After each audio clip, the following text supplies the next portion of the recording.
Hello, you beautiful humans. I am Jeanathan. And I'm Scott. And we are your friendly neighborhood fairy godfathers. It's a pleasure for you to meet us. No need to respond. That was rhetorical.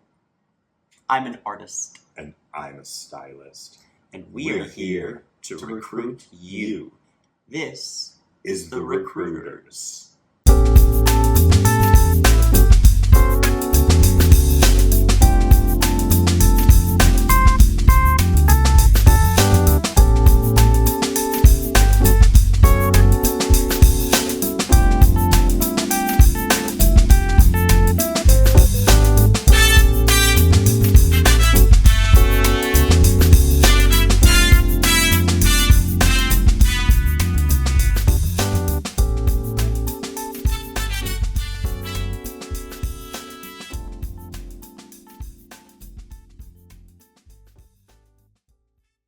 Hi, I'm former New York Senator Tom Duane, and welcome to the Recruiters. We are a community, and we do recruit. It's true. I mean that in every way, but here we recruit politically. We recruit, and we are a community. We're diverse, but we have a few things in common. We're progressive, or if you want to say liberal, that's fine. We stand against authoritarianism, and we stand for democracy with a capital D. And, oh my gosh, I never thought I'd have to come out of retirement and fight again. I'm fighting again for all the same stuff I spent my whole career in politics fighting for. But it's being eroded. They're snatching it away. Civil rights, immigrant rights, privacy rights, body autonomy. Hello, choice. I'm gay. I want to do what I want to do with my body. What about the rights of the poor disabled? You know, it all makes me really angry, and when I get angry, I can fall into a rage, so instead I'm going to deflect. And I'm going to use humor to deflect. I'm old enough, I've been through enough trauma, I have some perspective, and I'm here to tell you that there is nothing we cannot achieve. There is no challenge we cannot overcome as long as we stick together and persevere. So I put down my Sudoku and my knitting, and I got it from my rocking chair. That's all a lie, to assemble some recruits. Our friends here at Manhattan Neighborhood Network, they're wonderful. Support this wonderful voice. Now, because they create a space for us to get information out, to provide some perspective, to give some tactics. You know, I want you to think of the Recruiters as a community, because we're in a fight, and things are going to get much worse before they get better. You know, that 2025 thing, they're not even partway through that, so it's really going to get worse. And we need a lifeline. Together, we are a lifeline. Thanks for trusting us. Okay, enough, Tom. Thanks. I'm Charles Sanchez, and it's time to rally. You know what I've been thinking about lately? The Pledge of Allegiance. You know, liberty and justice for all and all that jazz. One word from that pledge that I've been thinking about a lot is indivisible. It goes right up there with our states being united. And yet, divided we are. It feels like on one side we have the hateful, ugly, Nazi MAGA supporters, and on the other, the really cute, rational, smart, progressive folks like me. But as much as we are massively divided, I can't help but think that if we could get together on a human level, we might be able to work something out. I have this friend, let's call him Yummy, because he is. And Yummy and I have been friends for 30-some years. He is gay as all get out, from the streaks and tips of his frosted hair to the ends of his pedicured toes. He's also a lifelong Republican. But we've always remained friends because we steer away from politics and keep the talking subjects to MGM musicals, Marilyn, and Madonna. Well, last year we got together, and out of nowhere he bombed the conversation with, "Donald Trump is going to get his revenge in November." I was shocked by how angry he was out of nowhere, and I didn't quite know what to say. It was walking on eggshells after that. And since the election, I haven't been able to bring myself to call him or chat at all. I don't know how he feels about the current actions of the bad bronzer president. And what I really don't want is to fight with him. There are other people in my life that are supporters of this most hateful administration, my brother being one of them. Most of them, my oldest brother included, I'd gladly cut off without another word. My brother, by the way, bragged to me last year that he's more conservative than Attila the Hun. But yummy. So I think it's that way for a lot of us. We have people that we love that are actively voting and rooting for the other side that wants us dead. And President Supersize doesn't help, continually dividing Americans by calling members of the opposition disparaging names. Totally mature, Donald. So, okay, I realize that I've also called him names. Cheeto Mussolini, the Tangerine Tyrant, Mar-a-Lardo. But the difference is I'm not the leader of the free world. I don't have the attention of the whole world with my every move. I'm just a funny gay guy with a big mouth. So how do we find common ground? How do we foster compromise? I'm not sure how to do that on a national level, but I think I know how we can do it in our own communities. Each of us needs to reach out to someone on the opposing side and have a lunch, a coffee, a cocktail, and just listen.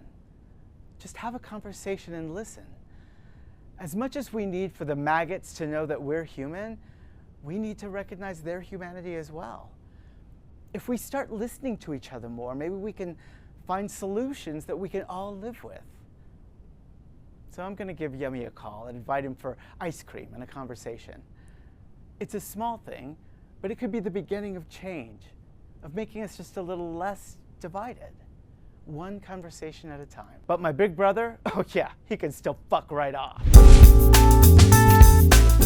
Professor Russell G. Pearce is the Edward and Marilyn Bellett Chair in Legal Ethics, Morality and Religion at Fordham University School of Law. And before joining Fordham in 1990, which is how I met him, he was a staff attorney at the Chelsea Neighborhood Office of the Legal Aid Society when the Legal Aid Society had neighborhood offices. And he also was the general counsel to the New York City Commission on Human Rights, which we are in favor of human rights, so that's a good one. James West attended Benjamin Cardozo School of Law, graduated with a JD in 1980, worked at 2 private law firms, apparently helping me out at one point, and then he decided to take a risk and he opened his own law office and began practicing landlord-tenant law. In 1984, along with other areas of practice, he became involved with the issue of gay life partners. And in 1986, as a result of an intense conversation we had, he got very, very involved in it, and he's still practicing law, so this is not a commercial for him, but just FYI, he's still practicing law. And we started to work together on non-traditional family members being able to succeed to apartments. It was a huge crisis in the early days of the AIDS epidemic because many times the surviving life partner's name was not on the lease, and so the survivor was not entitled to keep the apartment, and the landlord would be there nailing an eviction notice to the board. The family of the deceased person whose name was on the lease would come in and take everything out of the apartment. It was a terrible situation. But Russell came and he said, there is this case called Two Associates versus Michael Brown. And what happened then? There were, as you know, there were sort of low-income communities of color that had long resided in Chelsea. There was sort of at some period, starting in the 70s, when there began to be a larger, mostly gay male community. Who couldn't afford the village, couldn't afford an apartment that had a bathroom in it was actually the deciding factor for me. And at the same time, of course, the context of Chelsea was that there was a gentrification war going on, where the landlords were not only using court cases, but were hiring criminals to go into buildings and intimidate people. By the way, it was Jane Wood who taught me how to stand up to goons. Like, you just stand in the doorway with your arms crossed and dare them to do something. And sometimes they did do stuff, but still it was worth it to stand there. And by the way, the thing that she also changed was the police precinct would only send officers who would be supporting the tenants because of her, where previously they would be helping the landlord. So her influence. Well, I have a very specific memory of the first case that I think you met me in my office in early 1986. I was still working out of a storefront in those days, and in the East Village. So it was, dark out already, but it could have been 4 in the afternoon. I said, yes, I'll take it, absolutely, and I think it's the right thing to do. But, and I remember having this conversation too, I was very pessimistic about the outcome. I didn't think it really stood a chance of winning on the merits anyway. And Michael Brown, who was the subject, his case, though it was a brave, pioneering case, Michael didn't get to stay. No, he didn't, though I think the two of us worked very hard, both during the case to keep him in. So we're going to talk about the success of what came to be known as Braschi, which was precipitated by the AIDS crisis, but actually ended up helping a tremendous number of people, unmarried people, disabled people who didn't want to commingle their finances by getting married. There are many different ways that this helped people, but specifically at the time it was surviving life partners in non-traditional families, as we used to call them. So Michael Brown was the first rent-stave case. We had a case called Castaneda, which was rent control. I think it was Emily Jane Goodman. Gelman versus Castaneda. Yeah, with Emily Jane Goodman. All these cases, they have two names. They always have two, the bad guy and the good guy. Yeah, the first challenge was to win at the trial court level. And the trial judge was Helen Friedman, who was known to be a relatively liberal, but not left. Formerly legal aid attorney, I think. I don't even know that, but it could be. Sorry. Let's give that to her. Let's give that to her, and she ended up doing very much the right thing. But it was a very difficult oral argument. In fact, I've got the the picture that the artist drew for television, and in my office even today. And if you just look at the body language, the landlord lawyer and the judge are like leaning toward each other, and I'm, on the outskirts. And she was sort of challenging the notion that you could actually define what is a marriage for purposes, and challenging the notion that a lesbian and gay family would be the same, almost as if there was something mystical of the difference. I would talk about love, and she would almost, like the song, say, "What does love has to do with it?" It's like, what? And I was a different kind of, it didn't count as much because they think procreation, all these things would be involved in how they thought about it. And I was quite surprised, sort of taken aback, and that's where you stepped in, Tom Duane. Did I? Superhero, yes. And that's not why I'm doing this show. It's nice to hear. But you organized these protests. Oh. I actually remember more than one, but it would be sort of each weekend. Yes. I believe what changed the judge's mind was the protests that you led that were in the news, because that sent her a message that if she wanted a continued career in the judiciary, she would have to do the right thing. Now, we gave her plenty of good legal arguments to do it, and she did do the right thing and wrote for that time, a very sort of advanced decision. And it's really the first case in the United States at any level to treat lesbian and gay family as family. However, it was also it was both treating lesbian and gay family as sort of second class, in that she said not the same. Right. She said family, yes, has to be, but not the same as a heterosexual, married couple. And sad cases going on. First dozen or so cases that I didn't charge any of them. A lot of them didn't survive very long. And they were struggling themselves. So and if you think about it, if their partner's name was the one on the lease and they had moved in, chances are one of them was able to afford the apartment to begin with, and Right. you know. It wasn't until about a year later that I started to get compensation, and even then, it was. It was a labor of love. It was by then. I had become something that I was, sort of on fire with, and I had become very passionate about it. I was, incredibly drawn by the stories, by the humanity of what I was seeing, and one after one, these guys were coming into my office and telling me these very heartbreaking stories, and it really had a very profound impact. It still actually has an impact on me today. It was a very, very sad time, and there was no house. No one could afford an apartment other than the one that they were already living in, especially if they were alone. So it meant that they had no place to live. Basically, in New York City, they would have to leave or stay here long enough to pass away. But there was no. You could stay if you were ill or anything like that. It was, the tenants organizations were pretty supportive of us.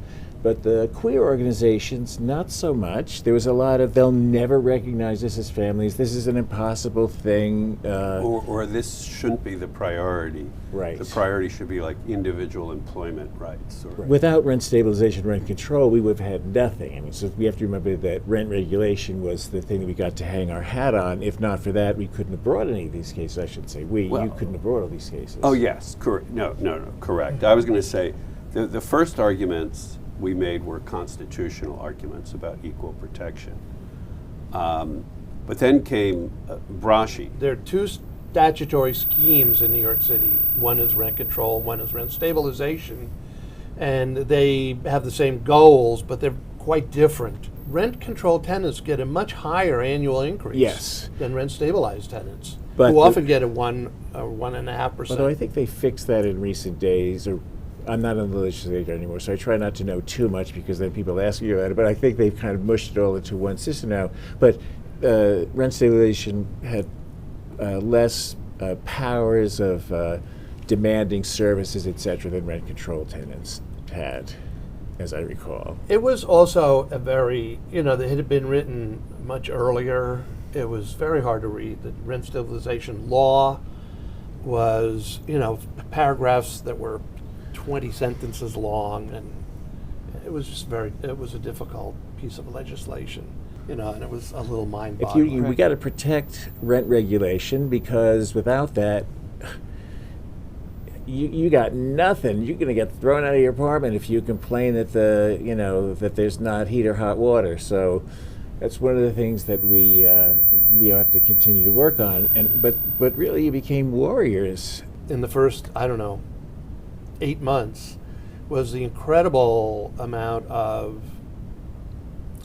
openness the judges had to my arguments. There were a number of them who ruled in my favor on the equal protection issue, and I never really thought that would ever happen. But we were in the middle of arguing the motion, and I remember the lawyer from Gutman and Mintz. I just remember her first name, Cindy. But we were busily, throwing brickbats at one another. And out of the corner of my eye, I noticed the judge isn't paying any attention. And she's rifling through the papers, like absent-mindedly. And then I could see tears coming down her face. And she looked up over the tops of our heads, because, the bench was a little bit higher, and said, "Mr. Duane, are you here on anything?" And I said, "Well, he's here with me, Judge." And then, so she called him up, and they went off into She said, "You remember about my brother who lived in San Francisco," is what she said to me. She said to you? Yes. She didn't say it to us. No. She said it to me, and as we were going out of the courtroom, I guess, back into her chambers, where she continued to cry. So the court officers, while you were out of the room, the court officers were like, "What just happened? What's going on?" I had no idea. The lawyer, Cindy, was also asking me what had just happened, and other lawyers were milling around in the room. everything got gummed up at a certain point, and judges, some of them ruled in our favor, but at the appellate division, it all stopped, and everybody was waiting for a case to go before the Court of Appeals, which in New York State is the state's highest court. You got many other legal aid attorneys, a bunch of lesbian legal aid attorneys, and a private law firm to help out. We got religious leaders. Yes. On the side of Brown, even though one often thinks of religious leaders as being reactionary. These were very progressive, positive religious leaders. We did not succeed in getting the state attorney general, though they were very close. With Brown, they didn't want to be the trailblazing court. Courts are conservative institutions, right? Braschi, being a wealthy widower, yes. Or wealthy-ish widower, and this time represented by ACLU, right? At the time of Braschi, I'm working for the city as counsel to the City Commission on Human Rights, but then... Well, but you've laid all the ground. I mean, there's not all the... Well, the two of us, right? Yeah. And we used to work together back in those days. Just an average citizen. No, with you, it couldn't have happened I without made some you in the Xerox first place. copies. The Braschi decision is, in many ways, a cut and paste of Phyllis Arnold's incredibly brilliant brief. Well, that was huge. The city coming in, it just in and of itself was like a huge victory. Braschi, the first time the highest court of a state has taken this, and it did. I do think it's sort of, that's what begins to change the consciousness, right? The Hawaii case on civil union is already 3 or 4 years after Braschi, so this does help. It was first in the nation to do any recognition of queer families of any sort. I want to thank both of you for coming on. Thank you, Tom. And I feel like so proud to be with both of you because you were amazing, and I got to be a part of it. And you're going to say, but we were a wonderful troika here. You know what I mean? It just and we were amazing because we knew you and worked with you. But you can all have amazing moments in time. You just got to put a little bit of effort. Don't give up. You can't sit on your couch and just watch the bad news. You got to do something. Anyway, you got to recruit. If you're watching this, I think we've recruited you, but go out and recruit some more people, and we'll see you next time. Thanks. You all didn't know the district superintendent would be here tonight, did you? I'm Shelly, and I'm respectable. Which means that when you first see me, you suddenly can't remember if you've returned your library books or not. And if you haven't, it's not too late. I am a straight black woman, and I'm sorry to have to announce it like that, but I'm afraid I get asked questions about all three of those things. So I like to let that roll out, and then you can come up with your own questions, and then write in, and we'll break up into small groups for discussion with your teaching assistants after the show. That'll be fun. And if you like, you don't have to, extra credit, a brief essay, no more than 5 pages. Straight black woman, which is the hardest to believe and why? Nobody ever volunteers for that. I don't know why. These days in particular, I feel I need to emphasize that I am, in fact, a black woman. I'm just the palest black woman you've ever seen, mostly because Rachel Dolezal is actually white. Remember Rachel? She was this woman who was in the news a couple of years ago. She was the head of the NAACP, somewhere in Washington where they don't have black people. She had a Netflix show called The Rachel Divide, which I never saw. But I would like to know one thing, though. What's the divide? She's part white and part also white. Well, so because I'm so respectable, I don't normally talk about politics. I will tell you that generally speaking, I've always been pretty middle of the road. But lately, the road has taken such a sharp right turn that I find suddenly I'm a leftist. And one reason that I don't talk about politics is because I get so enraged that I can't form complete sentences or really even full words, and then I try to talk about it, and it comes out like this. That's Congress! But I'll try. My main concern at the moment is this. Since the camps are already open, when they reopen the plantations, I really hope I get to work in the big house, because I would not last a day in the fields. I'm old, I'm pale, wouldn't happen. I mean, I don't know nothing about birthing no babies, but I sure can mix up a poultice real good. All right, that's a little extreme, I hope. I'm worried, though. I am worried. I'm an old black woman on Medicare, so I'm useless, dangerous, and invisible, but somehow still living off the backs of real Americans. And how long will they put up with that? I know that looking like this gives me a certain privilege, okay? I'm well aware of that. It's not black privilege, because as far as I can tell, there's no such thing. Unless you count the privilege of being shot by the police at an alarming rate. And it's not white privilege, because I'm not white. What I have is beige privilege, which means I can walk into a store and probably not be followed by security, unless it's an expensive store, in which case I will definitely be followed, because I might not look black, but I sure as hell look broke. I'm back, but that's our show, and it's brought to you by me, by Professor Blake, and our merry band of good troublemakers. We are the recruiters, and of course, we are still looking for more. We need more good people to join our ranks, so this will help. Keep up with me on social media, scan the QR code, even I know how to do that. Follow the link on your screen, invite your friends to join, and follow us, like us, share, subscribe, all that stuff on social media, because remember, you too can recruit. By the way, support your local stations. Like particularly, I'm talking about MNN, because we love it here, and we love what they do, and this is the people's place. That's why you're seeing me now. One more thing, listen to the podcast You Don't Say, Conversations with the Loquacious Mr. Duane. New episodes drop every Tuesday afternoon on Spotify, Apple Music, or wherever you get your podcasts. Look, I'm honored that you joined us. We appreciate your time and your commitment. These are very challenging times. See, when I get mad and then I get funny, maybe.